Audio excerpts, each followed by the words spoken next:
And we're live. Welcome back to season 2 of Conversations With, where we're talking with the challengers from the James Smith Academy throughout their hashtag Beattheboss JS&A challenge. We've finished week 2 and we welcome back some of those challengers that we spoke to last week.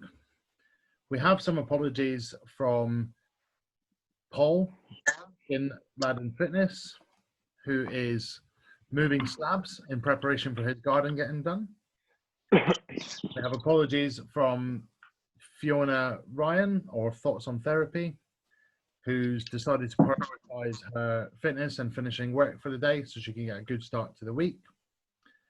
And Shannon Rafferty, who has some other stuff to attend to. Now, I have their updates from week 2. So I'll give you those updates before we go to our challenges and hear about their week 2 updates. We're going to open up the discussion and maybe have a bit more of a group discussion this week on managing the tough days. We also think it's important to discuss gyms reopening and maybe to see what our challenges plans are for that, as that's happening mid-challenge. Then we're going to discuss what we're going to do for week 3. As always, this will go out on our hashtag Transformation Tuesday, and we'll continue that throughout the challenge up to and including the end of the challenge at week 12. So let's give you some of those updates. We'll start with Fiona's update. She's asked particularly for this to happen because she wants to make sure that she stays part of it. Big thing for Fiona was after last week's podcast, that really helped her feel part of the James Smith Academy community. And she wanted to thank one of her other guests, Nikki, for messaging her last week. And she felt that really, really helped. And I was really pleased, actually, that the podcast had helped her do that, as this is our first challenge. She felt she had a tough week in terms of fitness, but that was because of some other wins. She was recording with somebody else in the mental health industry, and she was super excited about that. She also got a college result on Wednesday, which was really good news.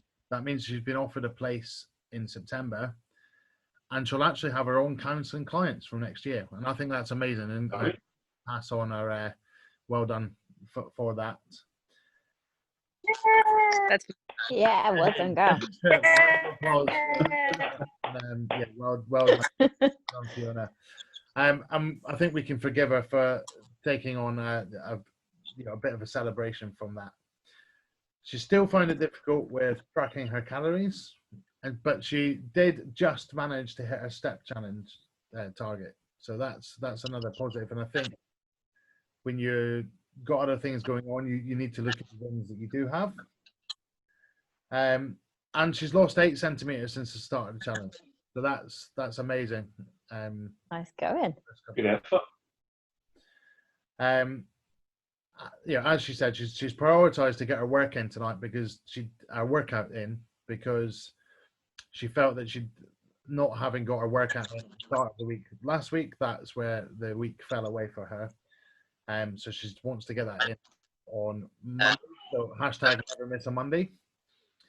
And she's really looking forward to the next week and getting more results. So good luck with that, Fiona. We'll now hear from Shannon. Well, from me. My words. Shannon's words, my voice. And a real positive for her was she, as we heard last week, she had a bit of a tough time pre-challenge. But she started journaling each and every day and writing down what's good and what's bad. And that's really made her feel happy, which is amazing. I think for a lot of people, journaling is a good way to get her thoughts down. And she's been able to go back and look at it when she's had a bad day and look at the good stuff as well. So that can try and help her to feel happy again. She's also started walking again, after a day on with one of the other JS&A members, Gary Haddock, in Belfast. And it's great to see that, you know, the community coming together there. And she's got 2 sessions in at CrossFit, but she said she could barely move from that. She's feeling a lot more motivated this week, and she's going to try to stay on track. And she did the weekend without drinking, so that's 100% helped with her moods too. So and she was felt that us having a group chat this week would be really positive. And now Paul, so he got back on track with 17 rounds and 3 reps of his Cindy challenge, which is his challenge goal. And he put the kind of rock on emoji at the end of that. He said that in his story update that he would be back next week to fuck shit up. So that sounds like Paul. He's back to tracking his food again, but still at maintenance, which is what he said he was focusing on because he's got a strength goal. He needed the accountability as he wasn't eating enough. I think he felt he definitely was in a deficit months previously. And his highlights was running 10 kilometers with me at the end of my week. And he felt that I put an amazing effort and said, well done for what I achieved. So yeah, well, that maybe leads into my week. And I had a massive week. For me, as I said, we recorded last week. We run the first 25 kilometers towards my 100 kilometers in 7-day challenge. And safe to say that I completed all 100 kilometers in 6 days. So I did 18 kilometers on Tuesday. That was hell, running in a straight line towards somewhere I haven't run back. 17 kilometers on Wednesday, 17 kilometers on Thursday, but didn't have enough calories in my system. So I came home having run in the rain, not taking on my gels as I had been, put the heating on because it was cold, took a shower, sat on my bed for a bit, got to the top of the stairs, felt a bit queasy, felt I needed to eat, got to the kitchen, collapsed, hit the floor. Oh no! Pulled myself up to the kitchen counter, to the fridge, pulled a protein bar out of the fridge. I'm going to go and eat this in the living room. Got to the living room door, bang, hit the floor again, broke the coffee table, and thought, well, I better eat the protein bar sat on the floor. Oh my God. So nutrition's important, right? So yeah, I sat there, ate the protein bar, felt immediately better.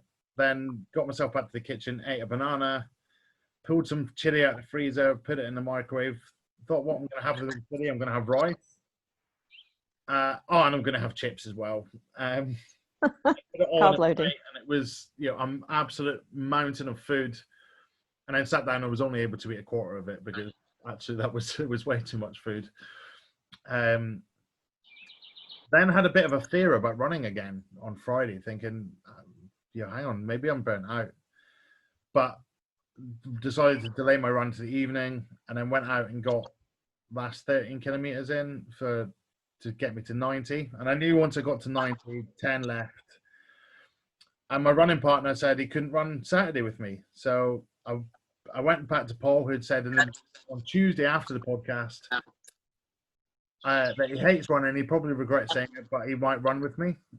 So, but a maximum 10K. So I went back to him on Friday night and said, I need a partner, 10K Saturday, let's go. And so he showed up, ran the last 10K with me, and that 10K was an absolute breeze. I was like, felt like running on air. I was like, la la la, la, la, la, let's go. Started to Paul all the way through, didn't have any real heavy breathing, and got to the end and thought I was going to have this tearful, joyful moment. And it was just like, well, it's done. Always a climax the end of runs. So then we got the some of the not a diet booked to a crew back together. The four of us went for a few beers and sat in the sunshine, and so Secret Veggie and Fat Girl Guy joined us to have a few beers in the sunshine. And that was kind of the end of my week. I went for a recovery swim to try and keep moving on Sunday. And then, so that was like a massive achievement with just getting that in and done.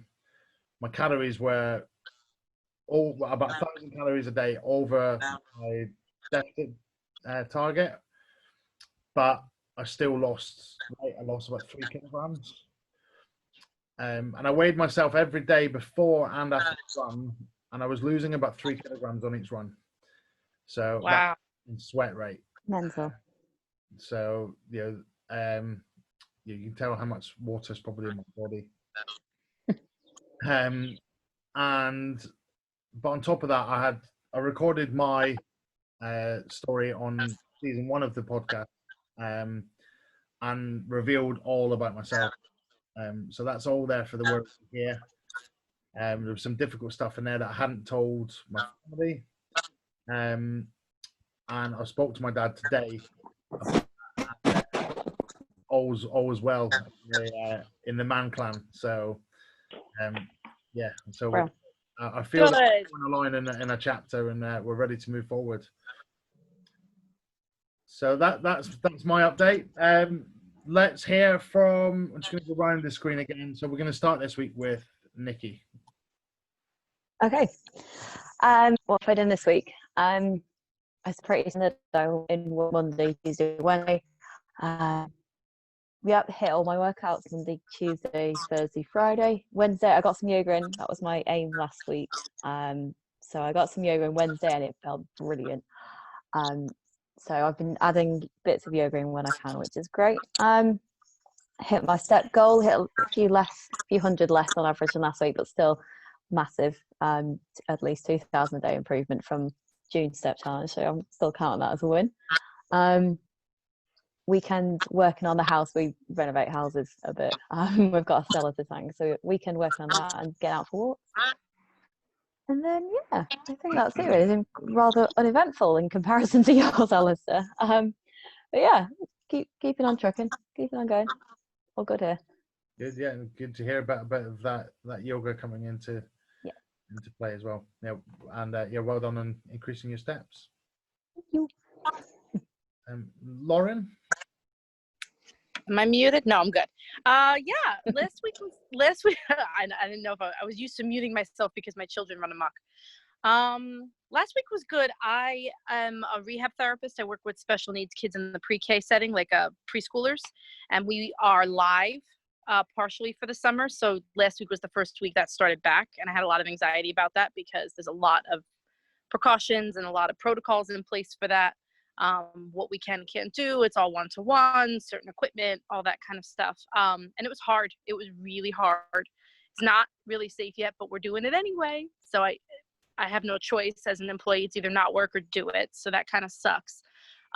So having the physical activity was really important because I belong to 2 different gyms. I go to a CrossFit and then I go to like a generic one when I don't CrossFit. And the generic one's right by my job. So it was really nice after having kind of a shit time at work to be able to go there and just like pick up some heavy shit, throw some heavy shit, like, because it was, it's a lot. And doing that instead of going to, my old ways, which would have been a drive-through or going home and just binge eating or whatever else it would have been. So the week itself was tough with a lot of stuff, but as far as the challenge goes, it felt really, really good. I got another book under my belt with the books I'm reading. And I actually ordered more because I know I wanted to read a book a week to add up to 12 books, and I've already read 6. So I was like, all right, I ordered a bunch more. So I'm excited to I went back into the group where I had told people I was doing it and looked at people's suggestions and added a bunch more. So I'm finding that really helps too, to keep me on track.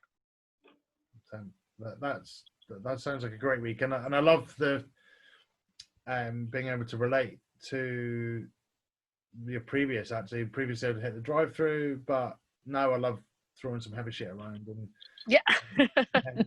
so yeah, well done. Do not misunderstand. I still love the drive through. Don't misunderstand. Still love the drive through. I'm just trying not to do it as the only coping mechanism anymore. Oh, that's it. Chris, you're not last this week. No, that feels strange. Can I not be last? Yeah, my week was just trying to be as consistent as the week before, to be honest, where I was trying to hit my target, or my main goal is to do 1.26 million steps in the challenge, which has been consistent on 15k or more per day. So I managed to do that last week. I stayed just above 16k a day on average. So I'm just shy of 900,000 left for the rest of the challenge, and fit in 4 gym workouts in the garage per week. But last week I had too much drinking on Thursday, Friday and Sunday, so I didn't work out. So this week I've got 5 to do, and a lot of my week was taken up by challenging Stuart Kerr doing polls online. So so this week is I need to do 5 workouts this week to try and make up for the one I missed last week, and just stick to my 15k per day. And my calories, I've kept that around about 2,500 to 2,700 per day, because I'm now noticing that my initial side goal was to lose 5 kilograms. I've lost 2.5 in the first 3 weeks. This is me getting into my 4th week, because I started a little bit early, and I'm noticing my body changing without losing weight anyway. So I might just keep on going with the calories and seeing how that goes for the next couple of weeks, and stay on the 2,500 to 2,700 per day on average, and see how we go. Because I'm noticing subtle changes in my physique without dropping the calories down, just by keeping the activity levels the same, which has been quite interesting to see. Yeah, definitely. And then I guess you didn't manage 4 workouts in the garage, but you did manage 4 days drinking. So yeah. Priority. Swings and roundabouts, it'll come back. Okay, Hannah, how was your week? Yeah, not too bad. It's my birthday in the week, so I Happy birthday. to behave myself slightly, but I didn't really. I walked 40,000 steps that day, so I could eat and drink exactly like what I wanted. So no guilt. Hit a 26k average for the week for my steps. My main challenge goal is the workouts. I've done them. They're getting a bit easier. I was showing off my plank to push-ups the other day. I was like, look what I can do. But yeah, so that's going well, and me dancing, just love it. So yeah, that's not even like fitness, it's just fun.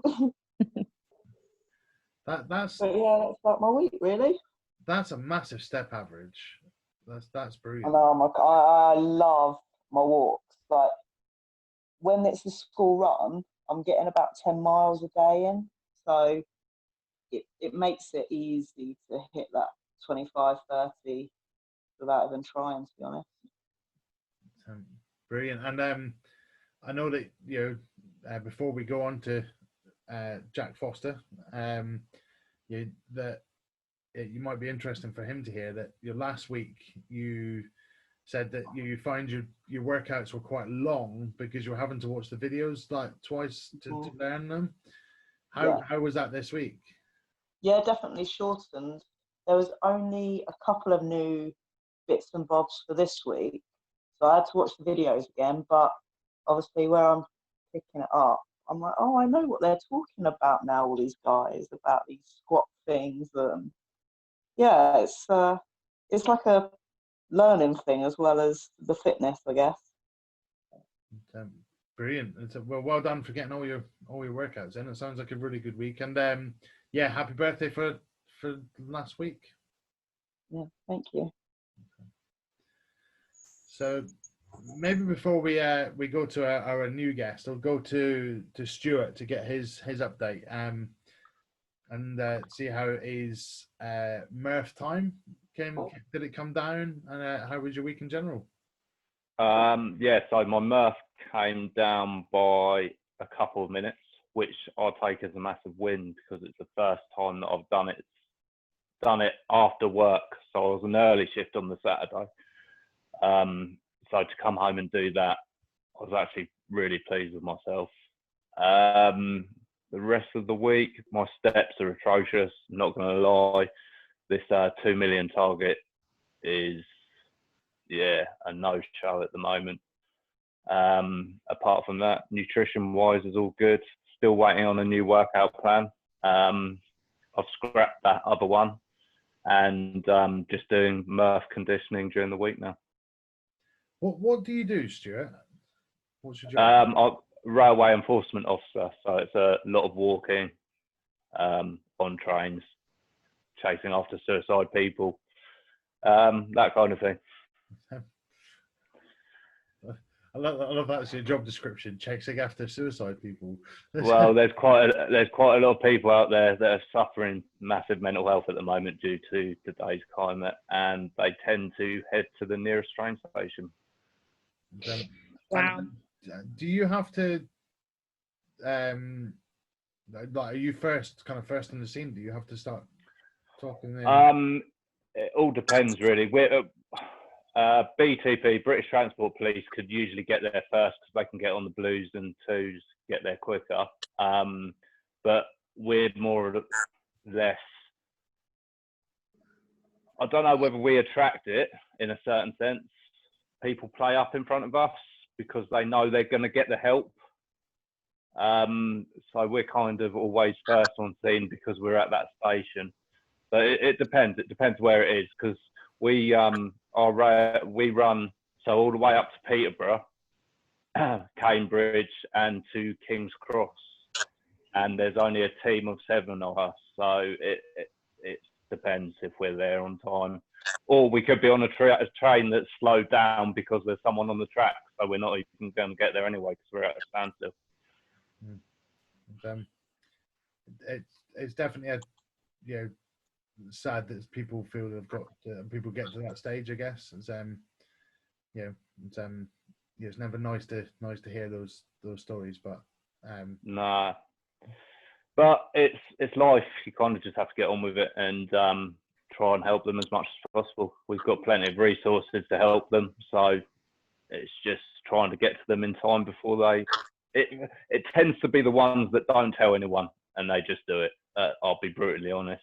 The ones that actually say they're going to do it are the ones actually that want that help but don't know where to go to, so they say it and get the help they need. It's the ones that are dead set that you don't even hear about and they turn up to an unmanned station and just jump. So, unfortunately. Tough job. Yeah. I guess. Do you find that sometimes, and that's before we maybe just something to think about, maybe don't answer, but does that make do you have some really tough days at work that makes doing the day-to-day stuff when you come home hard? Well, funny enough, before I did this job, I was in the prison service, so I'm kind of used to it all. I kind of probably for another podcast, if we delve into mental health, I've kind of dealt with everything previously through the prison service. So for the last 12 years, I've always been around mental health, suicidal, self-harm, that kind of thing. So I kind of know how to ground myself and who to talk to now if I have any of these situations. I still keep in touch with a counsellor that I use because everyone has those rough days, don't they? We're not all superhuman. Yeah. Yeah, very true. Well done on that Murph time coming down, mate, because that was 2 weeks in a row it came down. So good, yeah. well Yeah, nice work. I just wanted to throw out there, as somebody who goes to CrossFit and does Murph like once a year, maybe twice a year, like I don't think people who have never done it understand that minutes is huge. Like even 1 minute, 2 minutes, that's a huge improvement. Like you say, oh, 1 minute, who cares? It's a huge improvement. That's amazing. I think it's such an amazing goal. I'm like in awe of your goal because it's so hard. I hate Murph so much. I definitely feel it today. I mean, yesterday I thought, oh, I really feel it. Today I struggled really bad, but I smashed out a bit of extra Murph today as well because I just needed to. No, well, yeah, That's well great. done.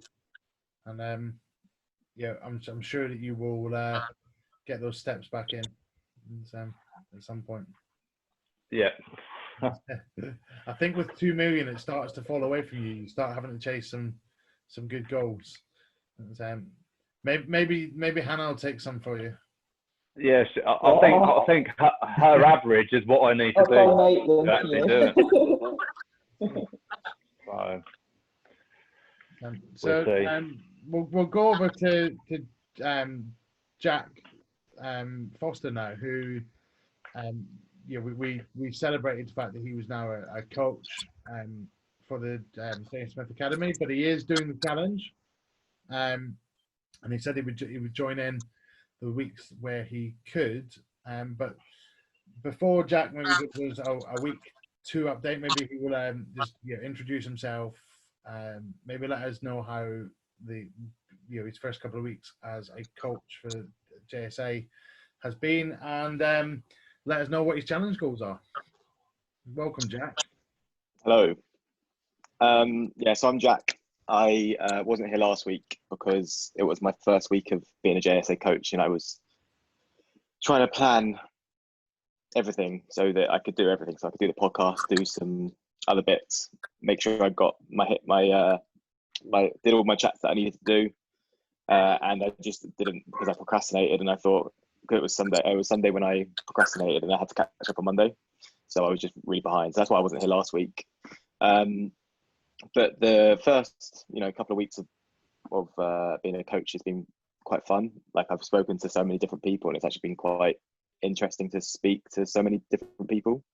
So it's been nice, and it's been a bit of a learning curve as well, because you kind of understand a bit more about what people are going through, because they open up a little bit more. Because like people will message me, or I'll talk to people on Instagram or whatever. But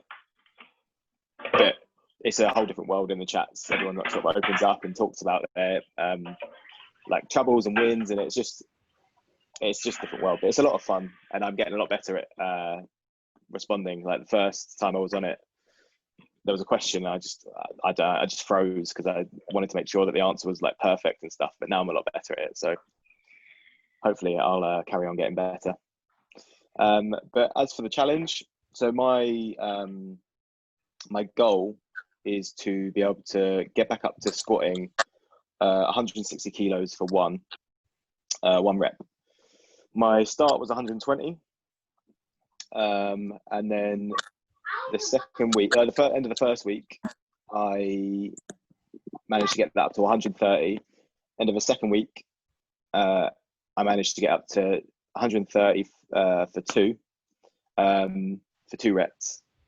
So that I have because I'm really lucky that I've got a load of gym equipment. I've got a squat rack. I've got loads of weights to put on the bar and stuff. But the smallest plates I have are 5 kilos. So I have to do jumps of 10. So the way I'm going to do it is, if I can do another rep, I'll do it, and I'll carry on doing that until I'm more comfortable to do a 10 kilo jump. But hopefully in the next few weeks, that won't actually be a problem, because the gyms will be reopening and I can do those smaller incremental weights. And that was all going well until I was getting my steps. I lost some weight, and then on Tuesday I went for a run, and I was actually on target to like beat my previous PB by another 2 minutes. So I would have been around the 30-minute mark. And I just jumped up from a road to a curb, and I guess my leg was bent at the point where I was putting force through it, and I just felt something go. Carried on, did the same thing happened, and I thought, okay, well, one more time and I stop. I did it again, and then I couldn't walk for a day.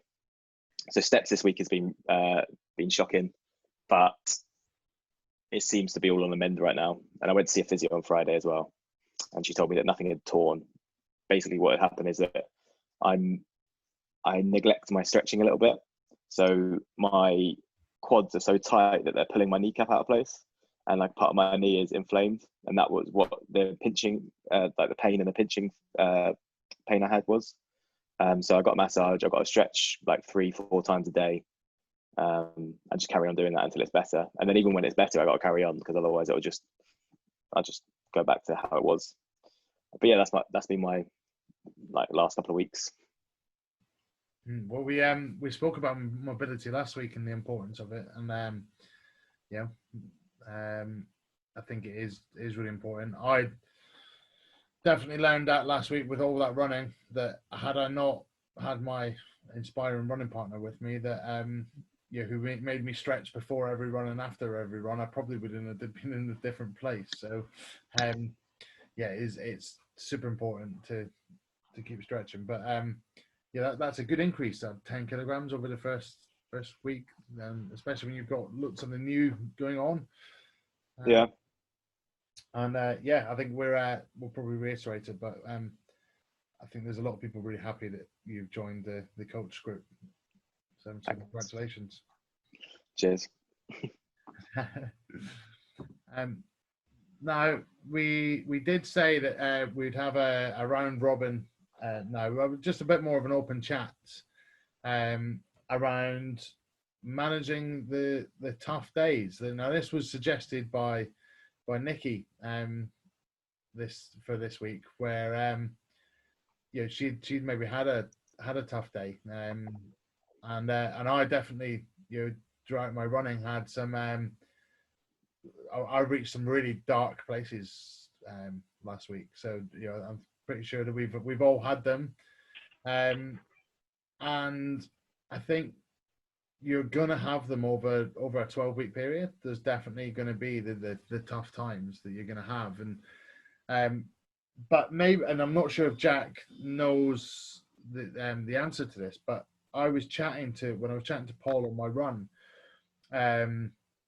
last week, he was talking that he talked to Pippa previously about what the dropout rates were of the challenge. Like, where did most people drop out? Did they drop out at week 2, kind of week later on? And I think Pippa had said kind of between weeks 9 and 12 is when the most people drop out of the challenge. Far along, wow. And I I wouldn't have guessed that either. He said the failure, it's not failure rate, that's not right. The dropout rate was something like 40%. But he said he couldn't really remember the numbers. Jack, do you know anything with that? I don't actually know the numbers of it. No, I don't even know how many people have actually signed up to the challenge. Okay. I think the percentage was higher. I think it was Graham that told Paul, and I think it was around that week period, but the percentage was a lot higher that dropped out. So the percentage I heard was the opposite. It was something around the figure of 30% actually finished the challenge. Yeah. Wow. I'm not actually surprised at all. Like, it takes a massive mental challenge to carry on. Like, especially if you're in a really negative headspace about your taking your own photos or whatever. Yeah. And the amount of people that are always talking about how they're not seeing, like, if you go onto the Facebook group, loads of people say, I'm not seeing any differences and stuff. But then they post their photos and there's loads of differences. But like, we're our own worst critics. So then they go, do you know what? What's the point? Definitely. I can't be bothered. Yeah. There's your homework for next week. Yeah. And that's something like on my last challenge I did, which was Bali 2, I only dropped out about week 4, week 5, just because life got in the way, because I was moving into this place, and I was just like, you know what, I don't know if I can be bothered. And then I carried on, and then it got to the last day of the challenge, and I was like, you know what, I cannot be bothered to do one more day. So I just took my photos and just sent it. I just couldn't be asked to do another day. So I'm not actually that surprised, because especially when you get that close to the end, I always find the last week the hardest, just because you're so close to the end. Yeah. So I'm really not surprised that people quit.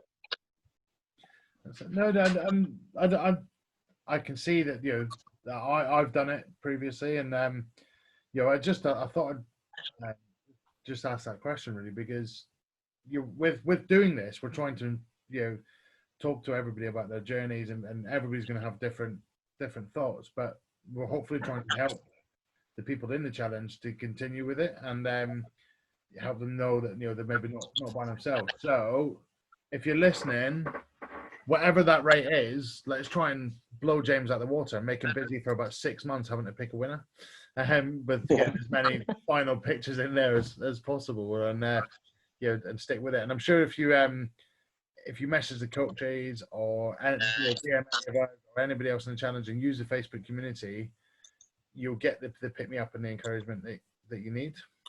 I think there may be times as well where someone's subscription's overlapping with the challenge ending, and they maybe don't renew the subscription. They may have 3 months of a subscription, maybe with a month left, and then they've not moved it on to take it to another 3-month block or whatever. There could be a lot of that as well, I would imagine. Yeah, something I say to some people when they say that they're thinking about dropping out is that you got to make sure you're dropping out for the right reasons. That, let's say you drop out at the week 6 mark, you've got 6 more weeks. That time's going to pass whether you like it or not. And if you go in a complete fuck it mode for those 6 weeks because you couldn't handle, you're going to be right back where you were, or worse than you were at the start of that challenge, and you're going to wish you'd carried on. So even if you just carry on, but you stop working out and you just follow your calories, you're still going to lose weight, or whatever your goal is. Just carry on, because the time's going to exactly. The time's going to pass whether you like it or not.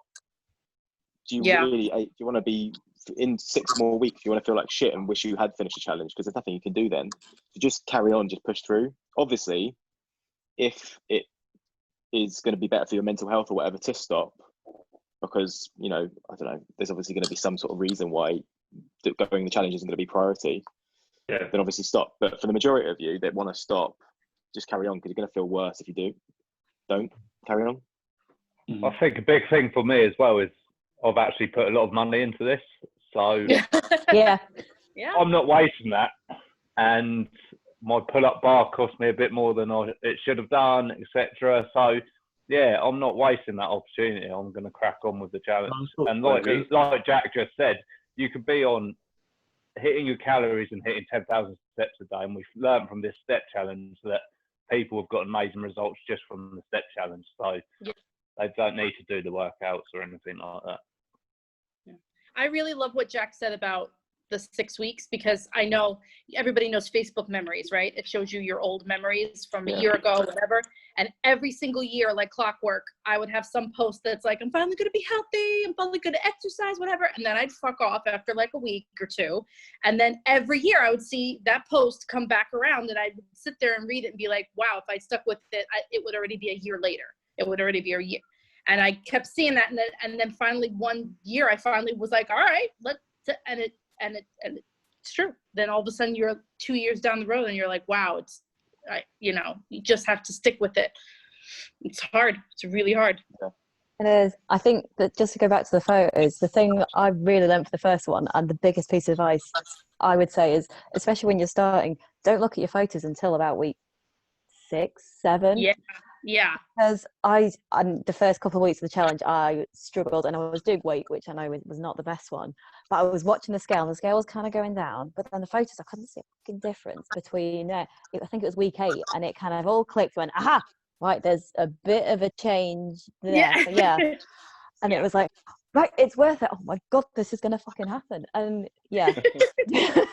I was like, this is the start of it, but that's week 8, and it is grim after that if you just constantly watch yourself, because then you hate looking at yourself every morning and go, well, that's still not changed, So I for this one, I'm not looking until about halfway through. I'm going to look start, middle, and then taking the photos, but I'm not going to compare them back and keep comparing them back, because that really screwed me up the first time. So, and just taking the starting photos is terrifying as well, especially if you're not where you want to be. But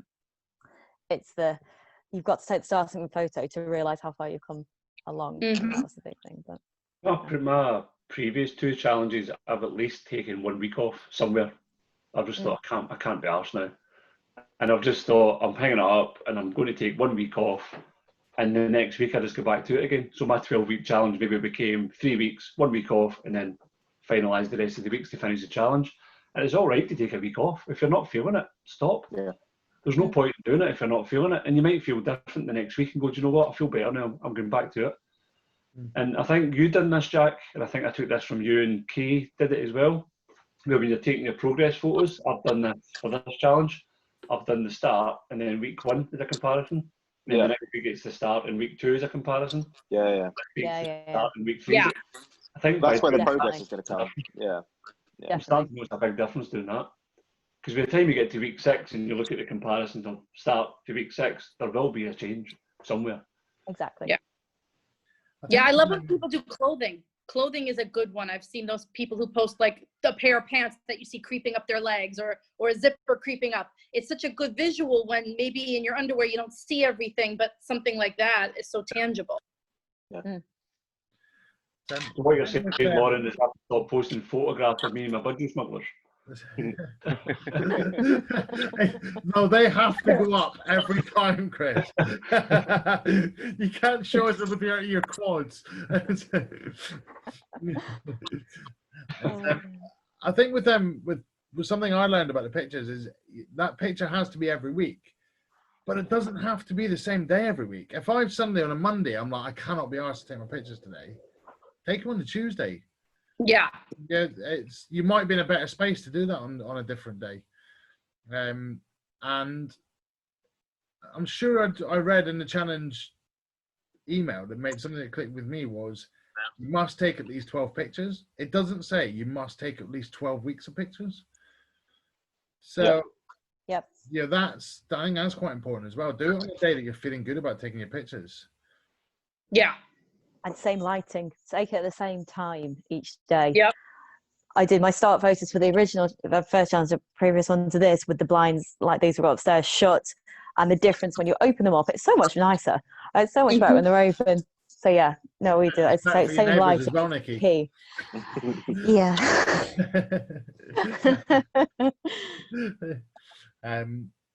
Cool. So actually, we said we went down transformation photos there, but and challenge, but yeah, managing those tough days. So Nikki, you asked or you suggested this because of a tough day this week. Yeah, I normally the positive dickhead.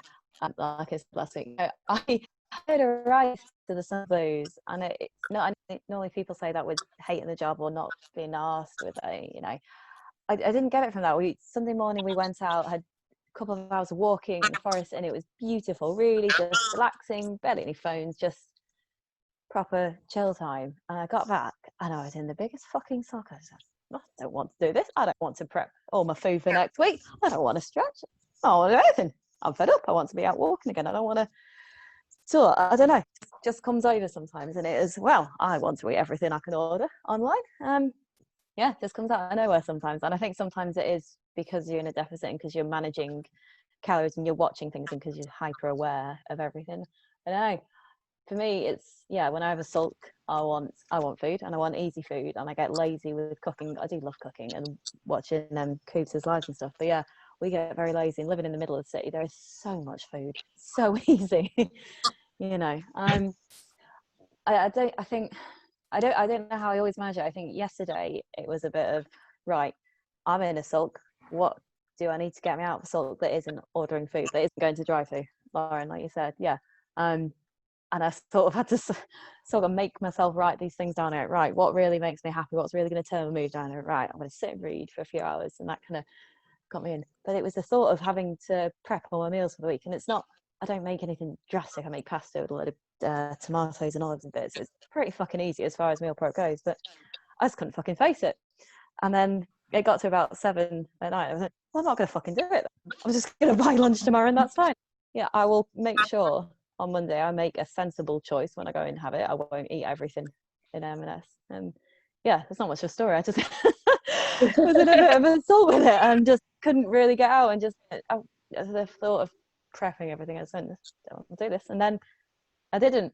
And I've kind of gone today, woken up in a much better mood. Didn't necessarily have a great sleep, but just woken up, worked out, cracked on with it, and I feel fine again. I could not be fucked to get everything ready and sorted and set up. But yeah, so how does everyone else deal with those days? I know that's not exactly dealing with it as such, but yeah, finding the things that make me happy, like reading, like sorting shit. But yeah, So there's two things I think you said there that I picked up on, right? So I'm doing Paul Mort's Unstoppable 28. So you talked about the happiness thing. So Paul Mort talks about that being the happiness buffet. So you should have 15 things written down of things that just make you happy. And from, if you're feeling crap, you can go to your happiness buffet and pick out one of those things that's going to make you feel better. I like that a lot. Yeah. Yeah. And that's exactly what you did. Yeah. You had to go and write them down. Whereas if it was just there, and those things should be not related to people or a particular location. Yeah. So one of my things that I wrote down from that was just blasting music up at the highest level, and having it in the house, opening all the windows and letting every other fucker having to hear it. So that was I think if you've got those dark places, have somewhere you can go, and if it is, if one of those happiness things is to eat a Chinese takeaway, go and eat your Chinese takeaway, log it, and they'll remap for the coming days. But the other thing about meal prep, right? So I can't do meal prep on a certain day of the week. But what I do is when I do cook, I will cook enough for a family of 5. Yeah. And I used to eat for a family of 5. Right. But I now freeze all those meals and I put them in the freezer. So and even if that means for 5 days, I'm just going to put it out of the freezer and microwave it and have it. It's fine. But it means in my freezer, I normally got between 30 and 60 ready meals in my freezer. And they're all different. And it's Lucky Dip. I don't label anything. I know what it is once I pull it out. I write the date on it, but I don't label what it is. So once I open it and go, oh, it was chili from 5th of May, I can go to my fitness pal, I've got the meal saved, and I can bang it in. That's great. And that's a far easier way for me to meal prep than having to do as like Pav does, lays out his 7 meals. Oh no. And it's amazing, but no. I just can't do that on a certain day every week. No, I'm creature of habit. Sunday I'll get lunches done. I don't breakfast anything else. I just do lunches. So then I don't go to M&S down the road and buy everything I can eat because I'm hungry by 12. So it works, and I'm a creature of habit with it. But just Sunday, I went, not in my freezer, I've got 2 different size pots. So one's a lunchtime pot and one's a dinner pot. So even if it means having a chili, I've had a lunchtime serving rather than like that. Serving. So and if you put it out in the morning, by the time you've got to work and whatever, as long as you've got a microwave, you're good to go. So that's how I maybe deal with meal prep. But what's just thoughts? Also, Muscle Food do quite good lunch prep meals. That's me. You buy 1 week, get a second week free, and I'll get 2 lots of them a month, and they help. That's good. And the food's decent. I quite like it. There's a good variety of different things. You'll notice that yourself, Stuart, that some of it had disappeared off the ordering system. Yeah. There was a lot of things left off, but I'm the same as you. I just order 20 meals. They come out, for me, it's every 2 weeks. And I've just always got loads in my freezer. They're just always there. And I just go in and tend to range between 300 to 450 calories per meal. Nice. Yeah, it's perfect for lunch, isn't it? Yeah, I just throw in a frozen veg bag in the microwave. Sometimes I'm putting on bird's eye potato waffles to have with it. Nice. Put the fajitas in a wrap. Good to go. Exactly.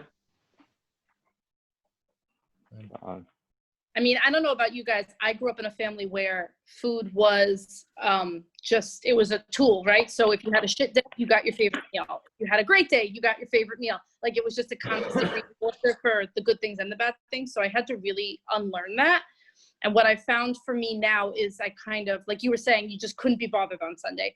So as far as like comfort food, I don't want to punish myself. I don't want to, you know, tie myself off from every comfort food I love, but I try to mitigate why I'm seeking it out. Am I seeking it out because I'm in a random bad mood? That doesn't really justify having a crazy meal. But if I had this major stressor, last week we had drama in my family, and my sister's in a domestic situation that I had to go take care of. It was a shit day. It was a crap day. Did I eat what I wanted for dinner? Yeah, because that was a really heavy day, and that was a comfort for me. So it's mitigating it so that every single time you're pressured, every single time you're sad, every time you're not turning to food. But it's okay on those big occasions or something really big happens. Yeah, okay. It's not, you know what I mean? I had to switch that. I like that, I had to make that switch in my mind that it can't be used every time. I love that happiness buffet. I'm definitely going to use that. But the idea that it's definitely a part of my buffet, it just can't be the one I go to every time for every hiccup. It could be like the one I save for when there's something really major, and that's the thing, you know? I like that a lot. Yeah. I think with me though, because I have like the poor relationship with food, if I have a really shit day and I have stuff planned already, I'll just be like, you know what, fuck it, I'm gonna have a pizza or whatever anyway. So I'm really trying to work hard in sort of not saying yes to that knee-jerk reaction. And the way I'm doing that at the moment is like, okay, well, I'm pissed off. Do I really want a pizza because I'm hungry and I want it? Or do I just want it because I'm feeling pissed off? And will it make me feel any better afterwards? Now, usually the answer is no. So what I've been doing at the moment, which has been helping, is that I sort of neck a pint of water, go for a half an hour walk. And if I still want it by the time I come back, I'll order it and I'll have it. But 9 times out of 10, you know, I've listened to a podcast, I listened to some music, got some fresh air, come back, and I'm feeling much better. I've just taken myself away from that. What I used to do is just order it straight away, stick the US office on, or play my Xbox until the pizza arrived, and then just smashed it as quickly as I could, and then felt shit afterwards. Yeah. Thought in there. Yeah. I get that. I know that feeling shit after a pizza. Yeah, and I hardly ever feel good after it. It just really guns in. Bad, isn't it? I feel like I failed. Yeah, it's horrible. I maybe turning it around a little bit. So on Saturday, after I finished my 100K, I really had this feeling of wanting to celebrate because I felt like I should. Yeah. And I really enjoyed having a couple of beers in the sun with some of the other JS&A members. That was fine. I came back, there was a street gathering going on, and I instinctively bought 8 beers from the shop on the way back because I knew it was happening. And I sat out there. I actually only drank 2 because it was in conversation. I came back into the house, and I normally would have sat there and drunk the other 6 beers, but as we know, I was talking about previously, was trying to manage my alcohol intake. Those 6 beers are still in the fridge because I chose that I was going to order a pizza to celebrate. Now, having that pizza was good. Domino's was, it was lovely. It was tasty, blah, blah. And then I logged it, and I was like, 2,500 calories. Yeah. And I thought to myself, what's it worth, those 2.5? Now I can expend those 2,500 from last week. Yeah, I was burning an additional 3,500 calories from my runs. I was okay with it, but it reminded me that okay, if I'm doing that on a shit day or if I'm celebrating something else, is it worth those 2,500 calories? No, it wasn't. And actually, I could have had a pizza in the freezer that I could have pulled out from Asda or from Tesco or wherever, bunged it in the oven. 20 minutes later, it would have been here quicker than a Domino's. It would have been just as satisfying, and it would have cost me 1,200 calories. Right. And it was. Does that ever remind you of like what you used to be like? Like I could quite easily order a large pizza. This is back like a couple of years ago. Large pizza, and whoever I'm getting that pizza with, if they haven't finished their pizza, I would smash their pizza as well. And I didn't even think about it. Yeah. I used to have that with my half. Yeah. We used to, because she went to uni Exeter and I live in London. So she would do like the weekend here and Monday, and then she'd go back to Exeter and then come back. And so every weekend we'd get a takeaway or whatever. And that was when I started getting at my fattest. So I'm going to blame her. Because we would order like let's say Pizza Hut or Domino's or whatever, my order would be a large pizza, garlic bread, wings, and then like 2 liters of Coke. Now we'd share the garlic bread, but she'd have her own pizza. So I would have an additional side. I'd eat everything, both my sides, half all of my pizza, and she would only eat like 4 or 5 slices. Like, I'm full. I'd have 2 slices of hers. Then she'd eat the rest of the pizza like the next day for lunch. And I was like, and obviously I'd neck the bottle of Coke as well, which is how like 2 liters Coke is however many calories. And I was like, we eat the same thing. Why are you not fat? And obviously, I was smashing like 3 times as much as she was. Yeah. When I And I first felt shit afterwards as well. Every single time. It's just scary, and you'd go down the shop and you'd just pick up 3 bags of M&Ms and just take them home and you'd eat them in front of the TV, and I'm like, what the fuck was I doing? Yeah. They're not share bags, are they? Yeah. I think the first time I actually looked at, like, when I hit my first goal weight, I did like an analysis of like what a typical day was like for me when I was like close to 300 pounds. And I looked at it, and I looked at this list. I was eating like a goddamn Olympian. It was thousand. I was like, who did I think I was? Michael Phelps, like whole pizza and a whole. And I was like, what the hell? And I looked at it, and you don't realize until you actually add it up. And I was like, I was eating that daily. And I was like, and it just becomes a habit like everything else. It does. I was an Olympian last week. Yeah, you were. Yeah, that's. I think. Do you know what? Have your bad day sometimes, but try to manage it before you get to that, so it becomes a manageable one bad day. Decide how bad that day is. If it's going to be so that I'm having my takeaway, log it and then enjoy it, and maybe learn from logging it, and go back to the next day and restart. And get back on it. Absolutely. Yeah. What does James say? One hot day doesn't make a summer. Yeah. Oh, I say that all the time. It's true. It does in Scotland. And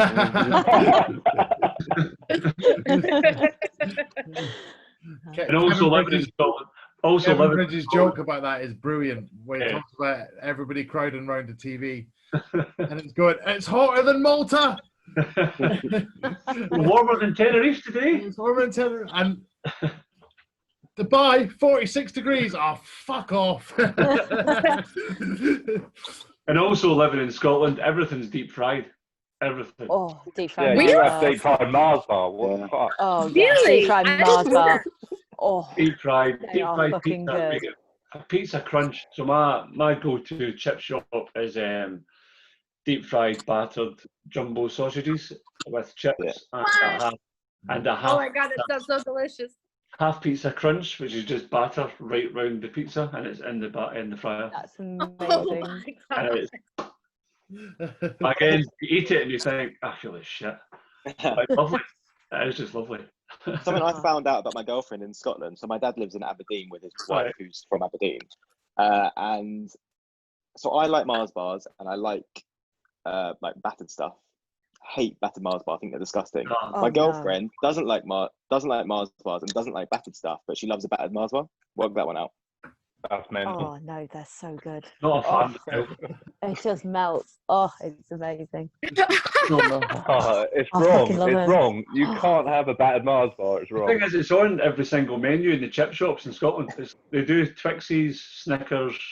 There was actually one up the north of Scotland who used to use who was the chef that used to use all the frozen stuff? That used to do all the smoke. Was it Hester? Heston Blumenthal. Yeah. Someone got his recipe and actually made deep fried ice cream. So they were able to contain the ice cream, cover it fast, deep fry it, and you can I've chew had in. that. It's really good. It's just baked Alaska. Yeah, that's basically Is it. it? Yeah. Scottish style. Yeah, but you're deep frying it instead of putting it in the oven. Amazing. Just So good. yeah. But I Which suppose is why I was I suppose it's batter rather than meringue. But anyway, we're meant to be helping people, helping ourselves. Maybe we should. Maybe that's one of the tips. Just get on a podcast and talk it through. Let your, not one of us has run off to the fridge during that time. So I'm stuck with headphones. Yeah. It's true said though. You think back to what you used to eat, and I know I used to have that every weekend, and I now have it once a month as a treat. Yeah. I just think, do you know what? I'm not going to stop having it because it's there. Yeah. That's exactly it. Yeah. I'll have it. I think. Go on. I was going to say my thing. Me and my partner, we work quite long hours, and he can be out all week, and we are lazy fuckers. We both like cooking, but we don't do it that often, and we get takeaways quite a bit. But it's just managing it. Like tonight, could not had stuffed peppers planned.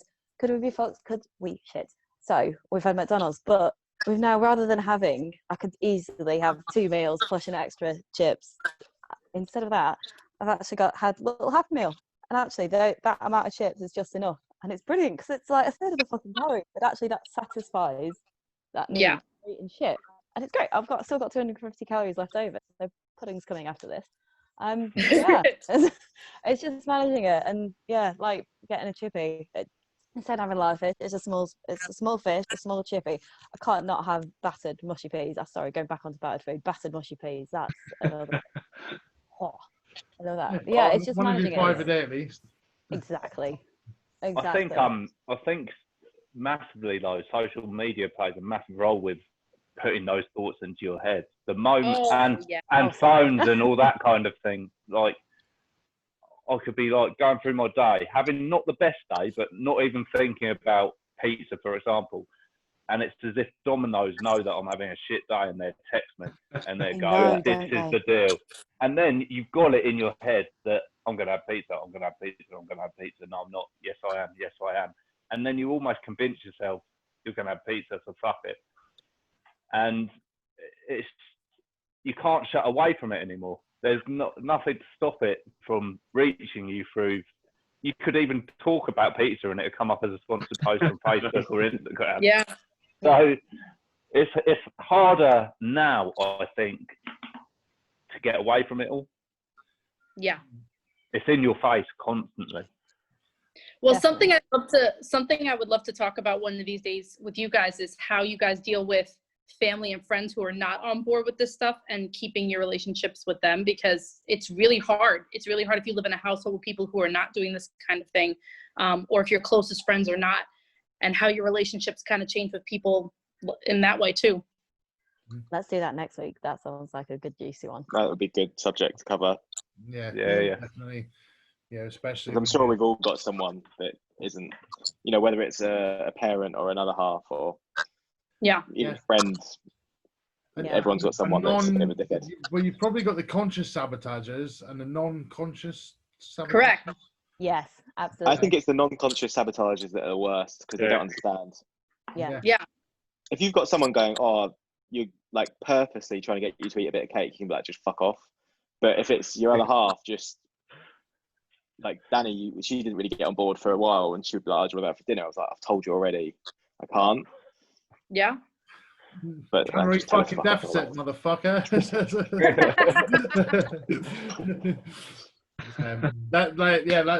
Let's do that next week. And, great suggestion. So, I think we've really talked through having your tough days. I guess the suggestion is sometimes manage it if you can. Try to manage it. Get outside. Change your thought. Dip into this happiness buffet. If that doesn't work, allow it. Track it. Don't punish yourself for doing it, and try to learn from it and move on. Failing that, have a bad Mars bar. Yeah, failing that, have a bad one. Failing that, go all in. Fried ice cream. The only thing we didn't mention that I would add in there is just having buddies, having a community, having somebody you can text and be like, I want 2 pizzas, and your buddy's gonna go, nah, don't do it, we're gonna run tomorrow. Like somebody who can kind of like, because sometimes I need that junk food, and sometimes that one comment from a accountability buddy being like, don't do it, girl, you know, and I'm like, all right, I'm good. You just need somebody to talk you off the edge a little bit. Mm-hmm. Definitely. that's really important. And you know, maybe just post it in the JS&A group. Yeah. Oh yeah. Because you'll have you know enough people coming after you, or message your coach. They're there to help with that as well. We can do that. Yeah, I'm going to message you, Jack. Yeah, everyone's going to I would- message you now. Just I see would Jack actually- sliding down his chair now. I think for me personally, I wouldn't go into the Facebook group purely because if you reach out to the Facebook group, you're doing it because you want people to tell you not to, or you're doing it because you want people to tell you to, and you're going to get both. So I don't actually think you'll get a bunch of people saying, no, don't do it, think of your goals, rah, rah, and you'll also get a load of people that don't have, they're like, go on, just do it if it's going to fit your calories, blah, blah, but I think the accountability buddy is the way to go. So get a group of like-minded people. That's what I did in Bali 2, which was my last one, and I would put that down to the reason that I did so well, because I'd message the group and be like, I'm having a shit day, and they'd help me out. I don't think I messaged the group once and said anything. Yeah. Not that the group isn't good, it's just that you're not going to get everything you need out of the group, because there's always going to be different opinions. Yeah. When what you really need is like solidarity and be like, no, don't do it. Yeah. And Very there's good also point. going to be people that are not achieving their goals. That Yep. everybody wants to feel that what they're doing is okay. So if I'm not Yeah. achieving, and then somebody else isn't, you're going to get that collective pulling together. So yeah, you may be right that you have those one or two people that those people that are going to call you out on your own bullshit for it. Yes. There's also maybe the well- person that's going to go, "What's happened? Why? Let's talk about it." Yeah. And we touched on the Facebook last week, so it's not always the best place to go seeking help. Yeah, I think it really depends on what you're asking for. Sometimes it's the best place to go because you're going to get loads of positivity. But if you need someone to give you a bit of a kick up the arse, I haven't seen many that do it in the right way. okay. Yeah, and it's difficult. So I think it's with difficult to judge it by text as well, because you can say Yes. something that is meant in the right meant in the same way, and then depending on you as the reader, you as the receiver, it depends on how your mentality is. You could take it as just a dig or an insult, and then you end up being even in a worse position than you were when you messaged the group. So I think take everything with a pinch of salt, because especially in a text, unless someone calls you up and calls you a prick, you don't really know what someone's intentions are. Yeah, I think that's so big, because if your accountability buddy is somebody who actually knows you, they'll know to decipher between, hey, you really are having a hard day and this is how you should handle it, or oh, all right, come on, you're just whining. Like, they know you well enough to kind of like, whereas if you ask strangers, it's exactly what you said. You're going to get people who are like, oh, you deserve it, you've been working so hard, and you're going to get others who are like, no, don't, so having someone who really knows you and you build a rapport with is huge. Brilliant. So we said we'd also, I think, with some massive news within the UK, and I'm sure Lauren can add to this, because being in the US, she spoke last week about how the gyms had already reopened.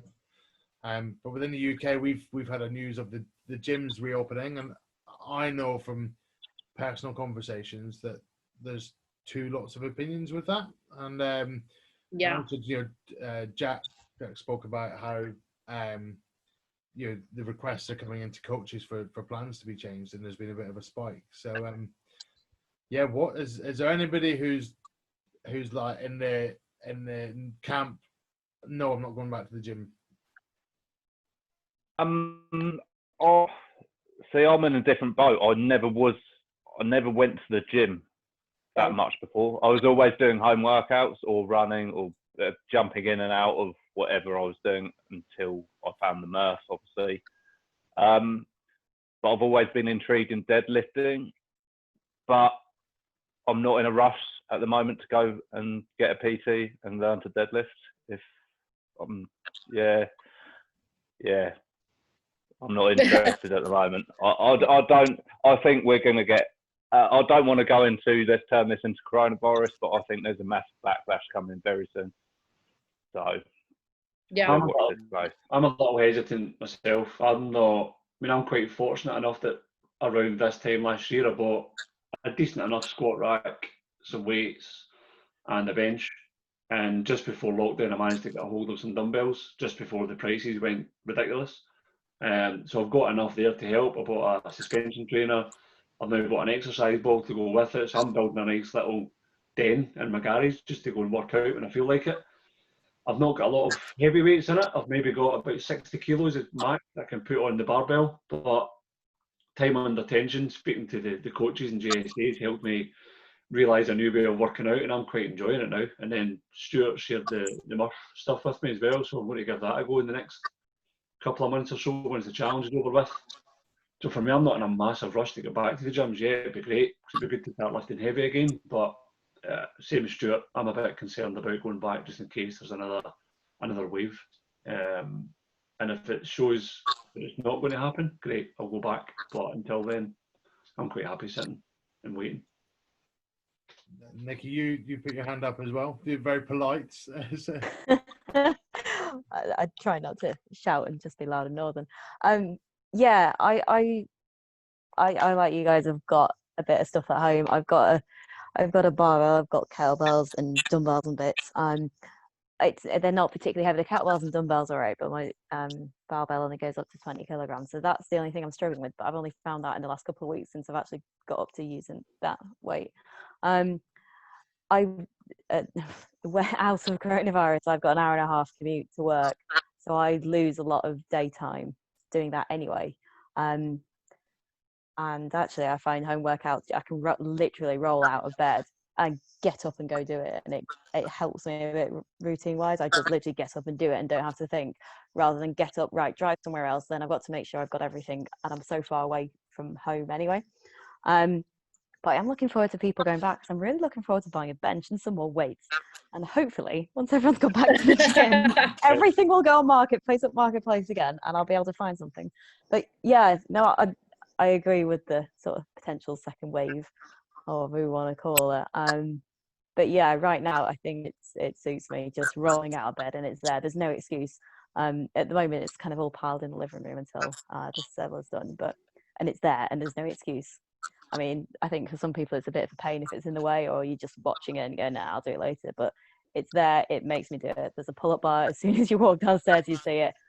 Right, you've got to do it. It's the little trick of motivation sometimes. It's the constant reminder that it's there, it needs doing. Jack, what's your opinion as a PT? If I take the PT out of it, I cannot wait to get back in the gym. I can't wait to have a place where I can not think about anything else but the gym. I can't wait to deadlift off something that isn't my wonky path and try and have to balance everything. I can't wait to not have to work out in my front garden. I can't wait. And it's going to be weird. There's going to be less people. You're going to have to make sure you're sort of, I know that you have to sort of, well, I can only speak for the gym I work for because I've been told about it, but going in, making sure you hand sanitize before you go in, making sure you do it when you go out, making sure, you know, every time you touch a bit of equipment, you're going to have to remember to wipe everything down and like wash your hands again. It's going to take a bit of time to get used to, but I can't wait. And I never really, I think I took everything for granted because I was like, oh yeah, I'll do that later. And I can't wait to go swimming again. And I hated swimming when I was there. Like I just miss it. Just miss being able to get into a pool. Like I said, it's gonna be weird. I don't think if you're not using the pool, I think they're trying to reserve the changing rooms for the people that are going to go swimming, because it's going to be near on impossible to sort of social distance in that area the way it's laid out. Speaking as a PT, I'm excited to go back to work and have somewhere to go. I don't think I'll be going back on the 25th because I'm corporate, so I only work Monday to Friday for a start. And it'll be down to the company I work for to open up the gym, and then Nuffield to be like, okay, well, you're going back to work. So it might take a little bit longer. So I might still be doing the virtual stuff and like the virtual PT and things. But when I do go back in, I guess it depends. I'm still excited, but it's going to be a lot emptier than normally. It's like a corporate gym is empty at the best of times. You've got the busy times before work, at lunch and after work. It's pretty dead, sort of 9 till 12, 1 till 5. It's going to be even more dead then because I know that they're not the company I work for aren't allowing all their workforce to go back at one time. They're going to stagger everything, so it's going to be different. It's going to get some taking used to, but I couldn't be more excited. Just so I have, like, I made myself a schedule to stick to during lockdown, but I can go back to my sort of relatively normal pre-lockdown schedule, and I honestly can't wait to go back to it. So my thoughts. Lauren, so how long have you been able to get back in the gyms? So it's been almost a month now, like 3-ish weeks. And the thing I would say to everybody is just common sense as somebody who works in healthcare. So I do have the 2 gym memberships, and I went back to the generic one that's near my house. They removed half the equipment. A lot of people chose not to go back. So it's a ghost town. So I feel very safe. I go in there, I have, there's cleaning supplies everywhere. I wear a mask. And the room where I do boxing has nobody else in it a lot of the time, so I can take my mask off when I box. So there, I'm like, I feel very safe as a as somebody who works in infection control at a local hospital. I feel very safe there. They've taken all their precautions. I went to my first class back at CrossFit over the weekend, and I pulled the coach aside, who I adore. He's a good friend of mine. I was like, this is not safe. What you're doing is not, I'm just telling you, he has all the supplies out and everything, but everyone's close together. It's a tight environment. It's hot. It's like, and then he had a pizza truck come to like welcome everybody back and had a big party with the whole gym. And I understand people want to go back, and I miss that community so much. I miss them all, and they got me where I am today. But I can't use missing them as an excuse to rush back to like normalcy. Like it's a little soon for that. So I mean, just common sense. I walked in there and I was like, no, they're not quite. No, I don't feel comfortable here, so I'm going to put a pin in them for a while. But my local private gym, like forget 6 feet of distance. There's like nobody in the weight area I was in. I was like, okay, this is great. So I think you just have to use common sense. If you arrive somewhere, you look in something and it looks unsafe. The only bonus, I was laughing with a girlfriend of mine, the only like weird perk is that like gym etiquette is a lot better now. Like there's always those assholes who like will take your equipment, or like you set up a rack and they come over and fuck with your stuff. Nobody touches your shit anymore. Like you set it up and people walk over, they're like, oh no, and they walk away. So that's amazing. A nice perk. Amazing. Yeah. You just like, I was joking with my girlfriend. I was going to lower my mask and like cough if I wanted somebody to go away, but I'm not. I didn't do that. I love it. Yeah, I have a dark sense of humor. But it's just using common sense. Don't touch your face. That's another big one. Like, yes, all this hygiene, just don't touch your face. That is the primary source of transmission. If you keep washing your hands constantly and washing the things you're touching, and you don't touch your face till you get home and can wash again and take your clean mask off, you hopefully will be okay. I'm laughing because I just looked at the screen when you said don't touch your face, and myself, Chris, and Stuart are all touching our face. All touching your faces. I was sitting doing that when you said it, and I went, oh. It's constant. It's constant, and it's an automatic thing. It's an automatic thing to like want to scratch your nose. Your face automatically, the second you tell somebody don't touch your face is itchy. It's immediate. But I'm screwed in the gym because I'm sweating 24/7, so I'm going to be always wiping my face. But my opinion is I love the fact that gym life can return. I use a David Lloyd gym for Lauren. That's a club, so there's tennis courts, pool, spa area, and I use it for more than just the gym, and it's expensive for that. So I use it for the spa and plunge pool, and the pool, and they've said that they're also very corporate, so they've not done a lot to support their members for many years, other than just put their prices up, never listened to our request for new equipment, things like that. And they automatically said, okay, your direct debits will be reinstated, we're ready to go. Never kind of talked about price. That was before kind of what they were doing, what rules they were putting in place. And I couldn't justify the cost for what's been taken away, because we're not going to have the spa area. Pools have got to be limited to 3 square meters of distance, so I can only see that working by setting up lanes that are wider, and having to book a lane. I know that the number of members in the club, that's going to be very busy, to get booked in and actually get your slots. So I feel restricted to probably only using the gym. But on top of that, it's the summertime, so I've been able to get my open water swimming done outside. That's lovely and warm and perfect for me. I've found that I'm able to run. I've done some of my JS&A workouts at home, and I'm okay with that. Where I won't be okay with it is when it's November and it's cold and wet. Yep. And I'm looking for that indoor space. So yeah, I've said to my gym, just continue to suspend my membership. They might come back and say they're not doing that, in which case I'll walk away and they lose a member. So I think it's, if you look at this, there's 6 of us on here, and 5 are not too bothered about it. One's using the gym and really enjoying it. We'll just have to wait and see with what that looks like in the UK. And but where I do want to get back to the gym is actually to support my PTs. However, as a friend said to me, the government can still furlough people, and maybe the gyms need to take that decision whether they bring back all the PTs quickly, and use a furlough if they need to, if they're not, because they're not going to be busy all straight away. I don't think a lot of people use a PT for spotting and things like that. You probably can't do that. Your classes are going to be limited to space, so I think it's going to just be really interesting and to see where it goes. But in general, announcements like that and the pubs opening and things, when I was out and about over the weekend, it did give this sense of life is starting to return. Yeah. A little bit. Chris said you went to the pub and had a few pints in the beer garden. Great, yes. I mean, it was that general feeling. You were still.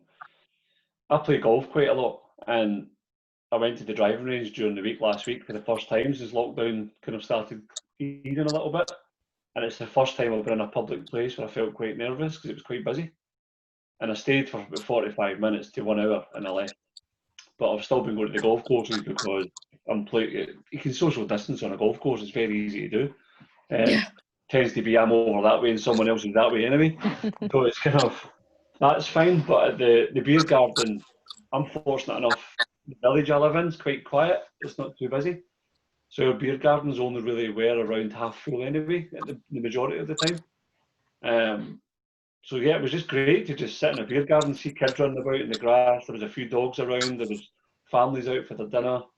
It just felt a little bit of normality again until you went to the loo, and the restaurant was closed, and it was arrows everywhere telling you where to go to the toilet. And you thought, is this it now? Is this how it's going to be?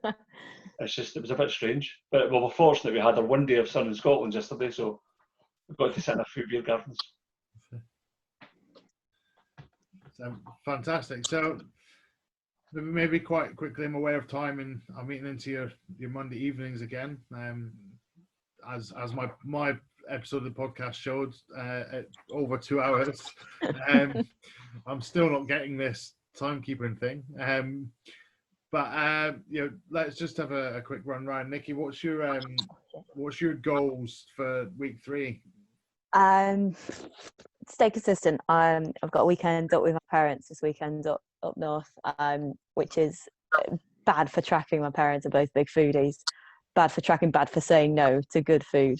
And then plus 4+ hours in the car each way. So trying to keep moving, trying to keep my step count as it was last week and the week before. And if I can't be in a deficit, then at least the maintenance. So yeah. That thing of being in the car for 4 hours, right? I used to say that till somebody said to me, "What time do you normally have breakfast, and what time do you normally have lunch?" And you'll probably find there's a 4-hour gap. Oh yeah, just not moving for the rings on my watch. That's all. Yeah. But yeah, I'd always take that bag of Skittles or whatever for my drive. And snacks, yeah. Yeah. Brilliant. Well, yeah, good luck and enjoy your Thank weekend you. away. Thank you. Chris? Again, similar to Nikki, just staying consistent. One of my big things in this challenge is to be more accountable online and post my progress pictures every week. I've never really done that. So that's something I'm trying to keep going with and stay accountable and post what I'm doing every week and where I am to my goals that I'm trying to get to. So yeah, more of the same for the full of next week, staying within my calories, keeping my workouts going, get my 5 gym sessions done to make up for the one I missed and keep my steps going. Good luck. Cheers. Jack? Just to improve on last week and not injure myself, I've got my first pre-season for rugby tomorrow. So get through that without injuring myself or throwing up, and that'll be good. And then if I can squat with at least 60 kilos without any pain on Thursday, I'll be happy, I think. And then I'll just work up from there. So I think that's really smart to go back in and squat, but really low. Yeah. See where the tension is. So, and enjoy rugby, mate. I'm sure you'll be well pleased. Enjoy might be a bit of a strong word. Stuart? Well, I've actually got on Thursday. My parents are coming up for a week to stay with me, but on Saturday is my main one. Is where I'm getting my son over to stay with me, which is the first time since lockdowns happened. Oh, wow. So to be fair, next week's going to be family time. When he goes to bed, I'll be doing bits and bobs around the Murph, but I'm not going to be pushing myself. Yeah, I'm going to save my energy for my son, to be fair. And Perfect. you know what, mate? I saw your story the other day where you were like 6 days or something like that on there, and it was, that's going to be such a brilliant day for you. And yeah, and I'm sure the build up to that is, like exciting as anything. So yeah, I can't wait. Every day is emotional. I'm just like, that's another 24 hours done. That's another 24 hours done. So yeah. That's going to do so much for you mentally that you're going to see the benefit everywhere else.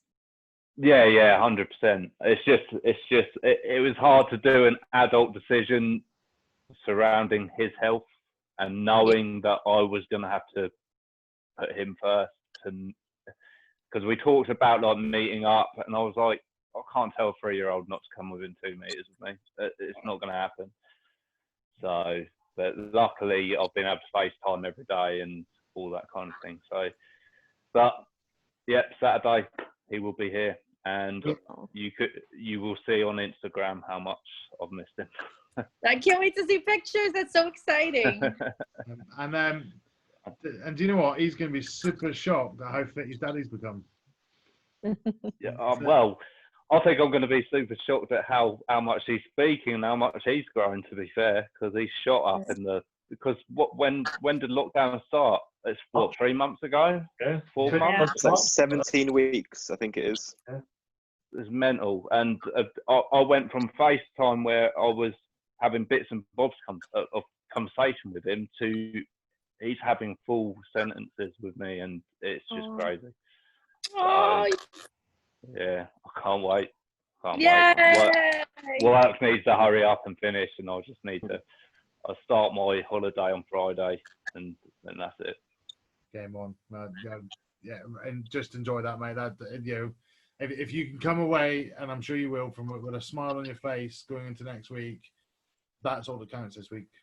And, yeah, I'm still going to try and be here on Monday, but I'm not promising anything. No, that's it. But yeah, enjoy it. Lauren? Like everybody else, the consistency piece, reading another book, and there was something else I was going to say. I'll just keep it just keeping that consistency. Always somewhere, around this week is where I maybe sometimes get a slump. So I'm feeling good and just keeping consistent. Brilliant. And for me, I can't live life under 100 kilometers. So that's gone. It's done. So this week is back to my challenge goals. I can take 100 kilometers off my running goal, 280. Boom, done. But I need to get back to my press ups, back to my steps, and back to my CFD.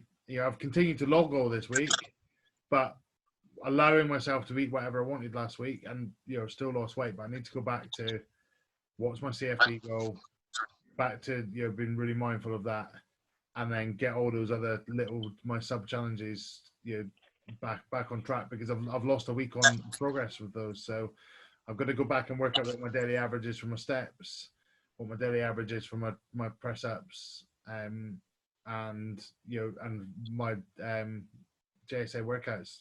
I've set a number for that. So just readjust. It was a great achievement for last week, but it's done. It's over, and we're back to normality. So that's my goal for next week.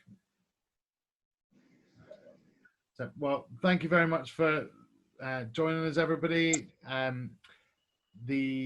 For the listeners, we'll be back next week, and we'll see which of our challengers join next week.